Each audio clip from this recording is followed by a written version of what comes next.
wonderful having you back on the couch. Great, thank you. We always get so many questions when you're here. But before we go into that, tell us a little bit about Salon Takeover, because this is not a one-time thing, right? Like more people get in on the fun. We're going to continue this. And the original, I guess the thought process behind it is that it's hard for a lot of women to hear a friend going through a really tough time in their relationships and their dating lives without being able to help them out properly. Right. And so they always have a tough time saying, hey, you need to talk to a dating consultant, because then there can be some hurt feelings.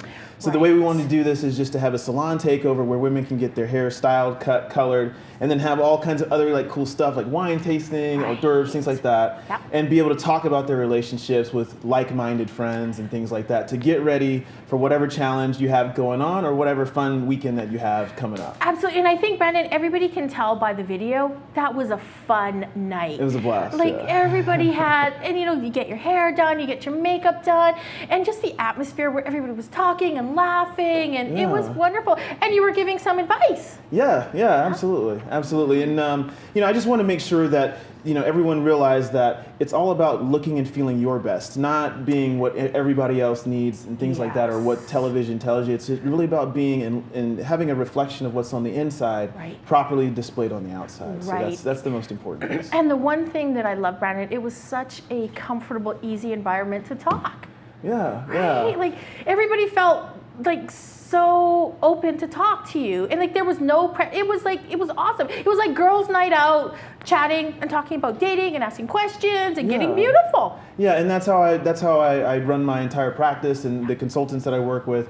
We always want to make sure that it's about being open and honest about what you're going through, and that's the first step. So even in your own dating lives, just be open and have your heart open to receive great things will come from that point on. Great advice. What great, always such great advice. Brandon, we should give a shout out though to the salon, because weren't they wonderful? Yeah, for Fernando Romero Salon, all the stylists there, David Palmer, Kaz and Moore, all the folks that were there. Thanks for showing up. Thanks for helping out with that. It was just a really great. It was a great night.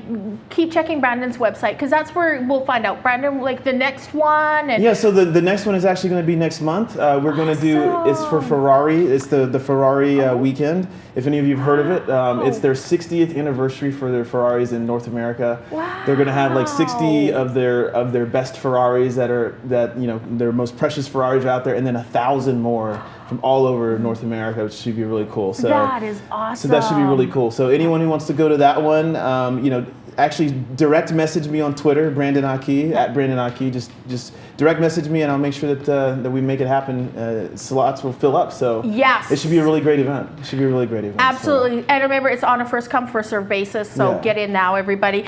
Brandon, when we talk, you and I talk a lot. We get so many questions about, meeting the right guy, and how to go about meeting the right guy. But we're going to take a little bit of a step back today, and we want to talk about icebreakers. Like, how do you get that conversation going? Because I know from a men's perspective, it's hard, and also from a ladies, because nobody wants to get shot down. Nobody wants to get their feelings hurt. Do you have like some suggestions for us to kind of get the conversation going? Well, number one, I'll say this. Attraction, people think about attraction as a magnetic effect pulling someone in. Right. I look at it differently. Attraction is removing the barriers that stop people from seeing you.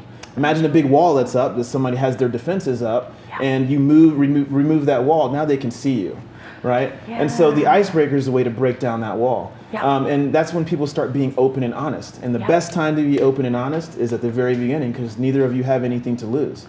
So that's the most important piece. So we want to make sure that you keep your main goal in mind, which is the main purpose of dating is to find out if he is or can be the right person for you. A lot of people need to remember that as well.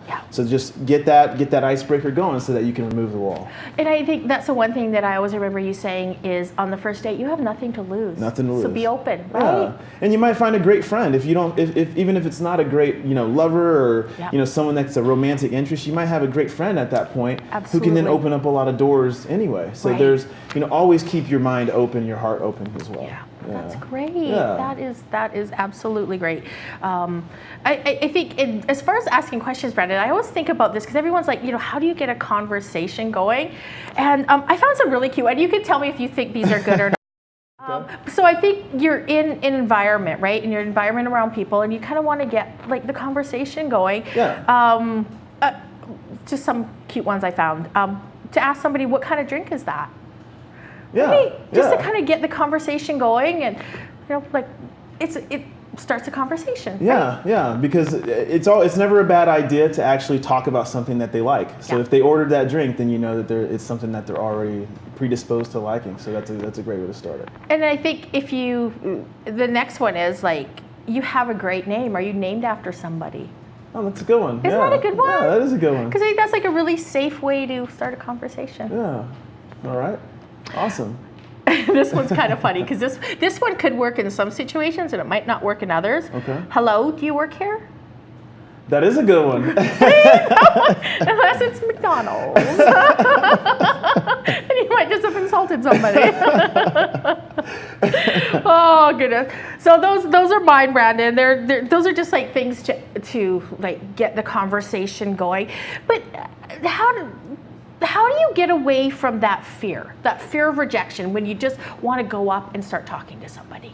Yeah, well, first and foremost, you realize that the person across from you, people don't think about it, but that's how their romance would start, right? It's like you've already started dating that person from that first conversation. They don't think about that. When you go all the way back, when you're married 15 years, you think about that first moment. That was the start of it.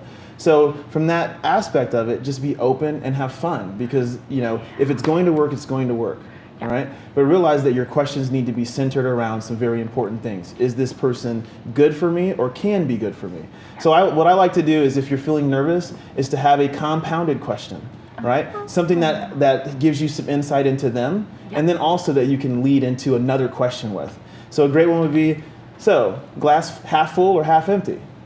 Oh, right? That's a good one. Because then you get to tell whether or not the person is pessimistic or optimistic, right? Yeah. And then that gives them a little bit of time to kind of like laugh and joke it off or what have you, right? So then when they answer that question, then you can have a follow-up question, which is your second one, which is, what's in it?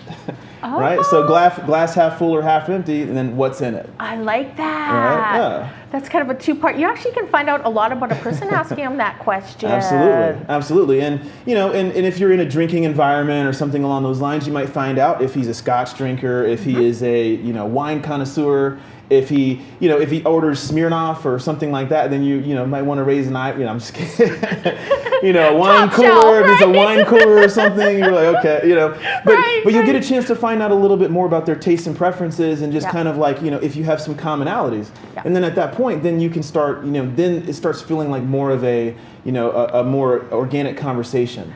And then he'll start making you feel more at ease after that point. That's awesome. Now, the ultimate icebreaker, and there's some people who don't drink out there. So for this one, then totally there's some other ways. But for other things is things that lower your inhibitions. Alcohol is one of those. So if he leads off and you say, hey, what's in that? What's in it? Glass half full. Then you say, and he says vodka or whatever. Well, then you order a shot of that or something along those lines.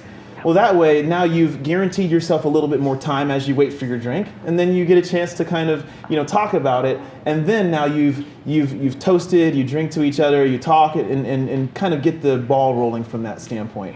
Yeah, but don't take it too far. Right. You don't want to have a tipsy drunk moment on the first date. Right. That's because then that goes into the territory of the bad pickup lines, and we don't want to go there ever. So be careful. Be careful. That's a really good one. And I guess, Brandon, too, would you not agree? Probably just put the fear aside.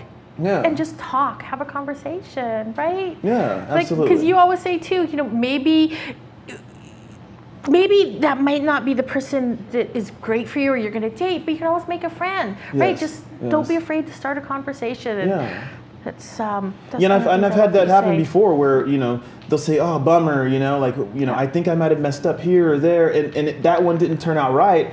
But he'll call up a week later and say, "Hey, we're going to this event, and it's a yacht party or blah blah blah," and then all of a sudden now she ends up meeting someone that she ends up dating and has a much more extensive relationship with, and it was all because she was a nice, great person. She was the best person she could be for him. Yeah. And, and that kind of thing. So that was, those are, always have your options open and always have your mind and heart open as well. That's awesome. Awesome, Brandon. Always such great advice from you. Thank you so much.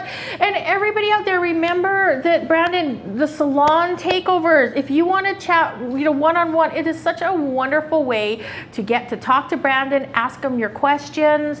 And again, go to brandonaki.com and find out all the information.